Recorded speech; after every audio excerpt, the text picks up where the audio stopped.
Hello all, welcome to my channel. ఈరోజు మీకు సేమియాతో different ఉప్మాని చూపిస్తున్నాను.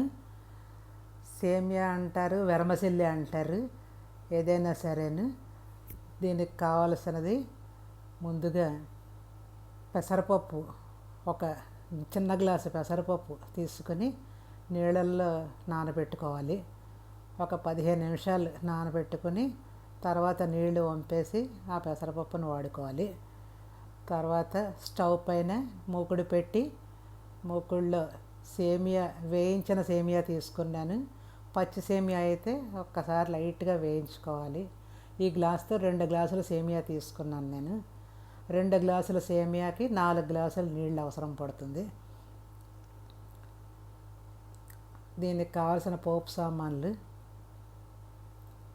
మినప్పప్పు, శనగపప్పు, ఆవాలు, జీలకర్ర, చిన్న ఎండుమిరపకాయ ముక్క. ఇవన్నీ నూనెలో వేసి వేయించుకోవాలి. పోపు అంతా వేగిన తర్వాత అందులో కొద్దిగా ఇంగు కూడా కొంచెం ఇష్టమైన వాళ్ళు వేసుకోవచ్చు, లేదా ఇంగు స్కిప్ చేసేసుకోవచ్చును. ఇంగు వేడైన తర్వాత 4 లేదా 5 పచ్చిమిరపకాయలు, అల్లం, కరివేపాకు ఇవి కూడా సన్నగా కడిగి తరుక్కొని అవి కూడా ఈ పోపులో వేసి వేయించుకోవాలి. ఈ పచ్చిమిరపకాయలు కూడా వేగిన తర్వాత నీళ్లు కొలిచి పెట్టుకున్నాం. ఆ కొలిచి పెట్టుకున్న నీళ్ళని ఈ పోపులో వేసేయాలి. వేసి కలిపి అప్పుడు దీనికి అవసరమైనంత ఉప్పు, కొద్దిగా పసుపు వేసుకోవాలి. ఇప్పుడు ఈ ఉప్పు పసుపు నీళ్ళల్లో మిక్స్ అయ్యే వరకు కలుపుకోవాలి. కలుపుకొని ముందుగా కడిగి పెట్టుకున్న పెసరపప్పుని కూడా ఈ నీళ్ళల్లో వేసేసుకోవాలి.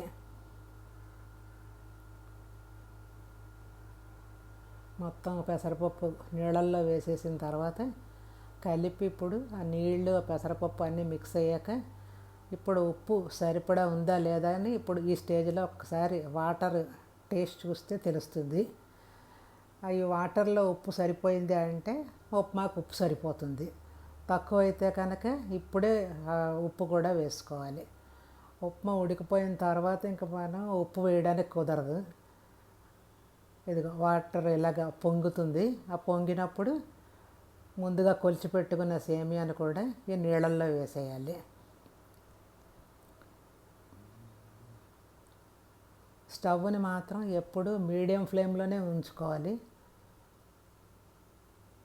సేమియా మొత్తం నీళ్ళల్లో వేసేసి కలుపుకోవాలి బాగాను. సేమియాలో ఎక్కడా ఉండలు కట్టకుండా జాగ్రత్తగా కలుపుకోవాలి. సేమియా అంతాను మొత్తం అంతా నీళ్ళల్లో సేమియా అంతా మిక్స్ అయిపోయిన తర్వాత ఇప్పుడు మూత పెట్టాలి. ఒక 5 నిమిషాల పాటు ఆ మూత పెట్టుంచి మళ్ళీ మధ్యలో ఒకసారి తీసి ఒకసారి మళ్ళీ కలుపుకోవాలి.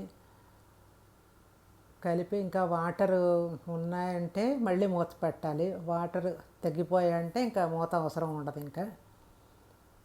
ఇంకా కొంచెం వాటర్ ఉన్నాయి కాబట్టి మళ్ళీ ఇంకొకసారి మూత పెట్టేసుకోవాలి.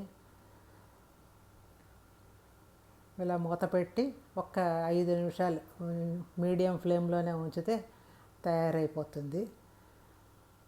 ఇలా కొద్దిగా వాటర్ ఉన్న టైంలో స్టవ్ని ఇప్పుడు ఆఫ్ చేసేయాలి. ఆఫ్ చేసేస్తే అప్పుడు చల్లారి ఉప్మా డ్రైగా తయారవుతుంది. ఇప్పుడు ఇందులో ఒక 2 స్పూన్స్ నెయ్యి వేసుకుని, నెయ్యి ఇష్టం లేని వాళ్ళు నెయ్యిని స్కిప్ చేసేసుకోవచ్చు. వేసుకొని మొత్తం నెయ్యి అంతా ఉప్మాకంతా పట్టేలాగా కలుపుకొని ఇప్పుడు కుక్కర్ పైన మూత పెట్టేసి స్టవ్ ఆఫ్ చేసేసుకోవడమేను. 5 నిమిషాల తర్వాత మూత తీసి చూస్తే ఉప్మా మొత్తం డ్రైగా తయారైపోతుంది. అప్పుడు ప్లేట్లో పెట్టుకు సర్వ్ చేసుకోవడమే. ఇదిగో ఈ విధంగా తయారైపోయింది ఉప్మా అంతాను. దీంట్లో మీకు నచ్చిన పచ్చడి వేసుకు తినచ్చు, లేదా అలా డైరెక్ట్గా కూడా తినేసేయచ్చును. Thank you for watching.